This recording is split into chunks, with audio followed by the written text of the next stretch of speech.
70% of all roses sold in the UK come from Kenya.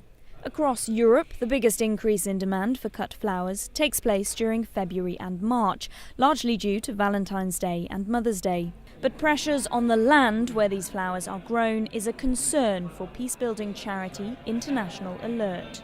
There are tensions between the flower farmers and the Maasai pastoralists who live in the area and need the water and the land for their cows. There are also tensions within the communities. These farms have attracted a lot of people from all over Kenya, and people come with high expectations trying to look for jobs into these farms. But they live in very poor conditions, very little security. There are huge social tensions within these communities, and there's a lot of violence as well.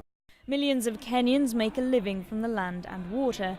An increased strain in these areas has led to shortages and growing tensions. This exhibition in the UK raises awareness of the many issues facing flower farmers in Kenya. During the months of February and March, flower exports increase at a rate of 10 to 15%, putting pressure on those who rely on the land to survive.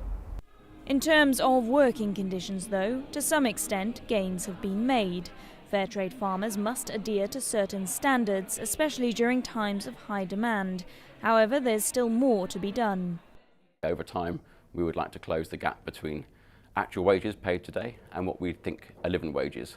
And there's some work to do there, and that's going to be hard. It's going to take some time. It's not just about the employer and the worker. I think that whole value chain has to work together to do that. And that includes consumers in the UK recognising the value and the effort put into growing these beautiful flowers. While efforts are being made to raise awareness in the UK about where flowers come from, campaigners believe sustainable and fair management of water is needed in Kenya to avoid water and land competition causing tensions that may become irreversible.